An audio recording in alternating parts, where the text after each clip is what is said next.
Hello everyone, how are you doing? This is Daryl Guberman, CEO of Guberman PMC LLC, a quality consulting firm here in Connecticut. We've been open now as of August 2024 for 13 years. This video today is about the F-35 program is costing more and doing less. GAO, Government Accounting Office, QA Expert Daryl Guberman Illustrates. And we're going to go into this hopefully briefly so that you can understand this, ladies and gentlemen and business owners.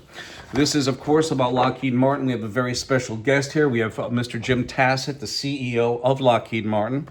Most recently, Lloyd Austin, the Secretary of Defense, was being inquisitioned by Representative Getz, and he asked about the F-35 being a paperweight. You'll find that article down below in the description, like you'll find many articles in the description, and Lloyd Austin concurred.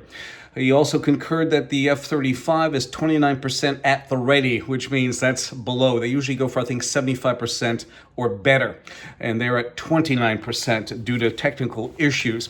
After their 801st aircraft that they built, F-35, they're still having issues with quality issues.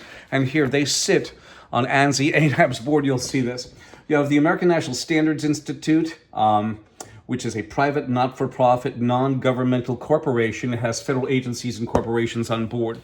We're just going to show you this little, we're not going to go deeply into this, but you have Randy Doherty, who in 2015 was the vice president of ANAB, the chairman of the International Accreditation Forum, which is a repository for both national and international accreditation bodies. ANSI and ANAB are underwriters for both the IF, International Accreditation Forum, incorporated in Delaware, and also ILAC, the International Laboratory Accreditation Cooperation out of Australia. He handled, and by the way, he's also on the 990 tax report, so he handled the whole ball of wax for the IAF. He handed over leadership of the IF to this communist Chinese national Zhao Jinwu, who at the time was also the chief executive of the China National Accreditation Services, who certified the laboratory in Wuhan, China. Yes, the Bio-Level 4 lab. He is also mandated by his country of origin to take your data through the China National Intelligence Law, Article number 7. ANSI took over complete control over ANAB in 2018. You have federal agencies and corporations on board. We have Xi Jinping here. Here he is. He's talking about the China National Intelligence Law, Article number 7. There he is. Thanks for coming. We have the factor that ANSI took over complete control. Well, actually, they're the designers of the International Accreditation Forum, incorporated in Delaware. They designed it, developed it, and that's, I guess, why they're underwriters, both them and ANAB. Here it is.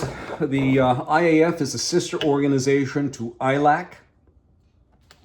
You have the factor here. I'm not going to read it to you, but it basically states that IAF-MRA, which is a multi-regional agreement, and MLA, a multilateral agreement, companies are equivalent in accreditation to ANAB. So if there's a failure, systematic or product failure, ANSI, ANAB, because they're underwriters and representing the IF and ILAC, they are legally responsible. They will probably try to wheedle out of it because they have the DOJ on board of ANSI. You have also, you have the FBI on ANSI and other federal agencies.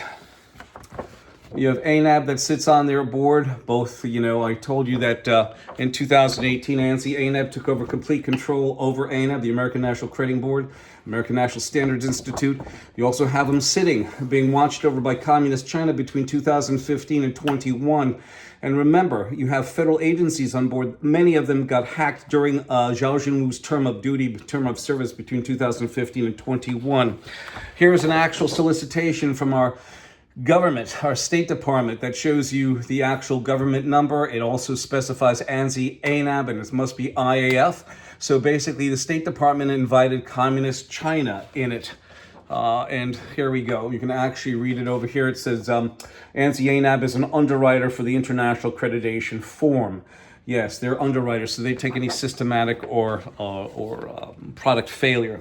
You have now Lockheed Martin sitting on ANSI's board, right over by 7 different registrars that they have their companies watching over.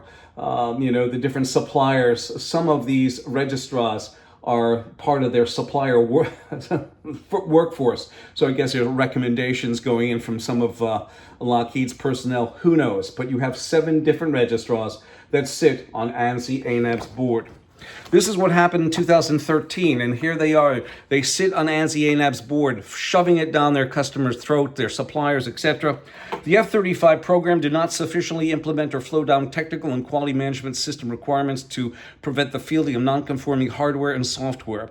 This could adversely affect aircraft performance, reliability, maintainability, and ultimately program costs. Lockheed Martin company and its subcontractors did not follow disciplined AS9100 quality management system practices, and this is from 2013, let alone that, and that's from the GAO, or actually, sorry, the Inspector General.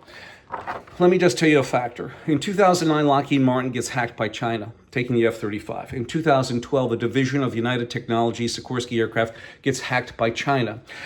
In 2015, Lockheed Martin goes to purchase it, and here it is. With China's okay, Lockheed Martin I apologize. There it is. With China's okay, Lockheed Martin purchases Sikorsky Aircraft. Okay, and in that, you have, in actuality, it says, but Connecticut lawmakers praise Lockheed Martin for clearing its last regulatory hurdle. What it should have said, if we break it down even more, ladies and gentlemen, business owners, Connecticut lawmakers Rosa DeLauro, Richard Blumenthal, Chris Murphy, and Jim Himes praise our #1 military contractor, Lockheed Martin, for working with communist China. A factor is this. People ask me, Daryl, where is it? Do you have any identifying issues? Yes.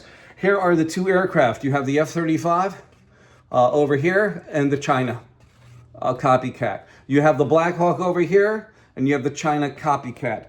On top of it, about a year ago in a China military meeting, okay, where they have all the people go and look at military hardware and all that, they had models of these two aircraft, okay? The SB-1 Defiant and the V-280 Valor, which won over the SB Defiant, the Lockheed Sikorsky against the Bell. Unbelievable stuff.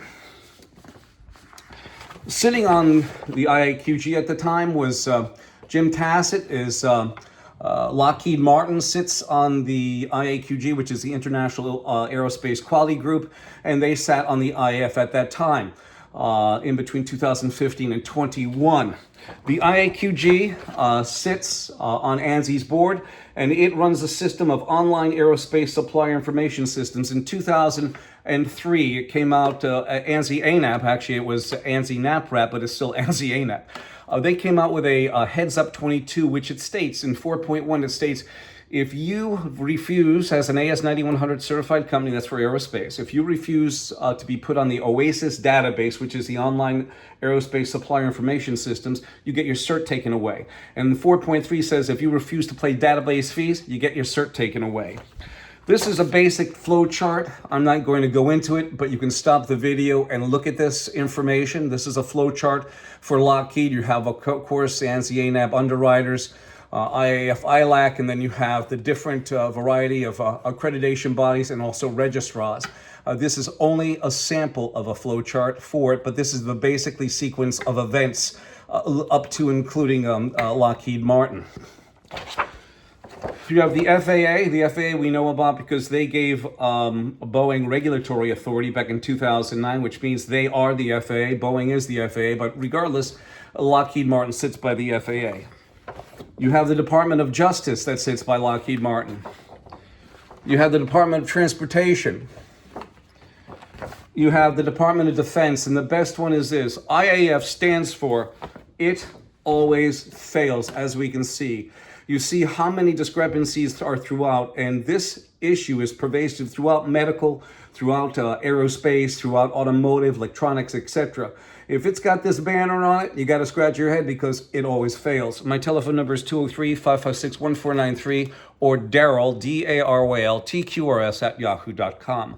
I thank you, and once again, this video is about the F-35 program is costing more and doing less. GAO says, QA expert Daryl Guberman Illustrates, and ladies and gentlemen, the rest of the data, and business owners, the rest of the data, the crux of it will be in the description. Talk to you soon.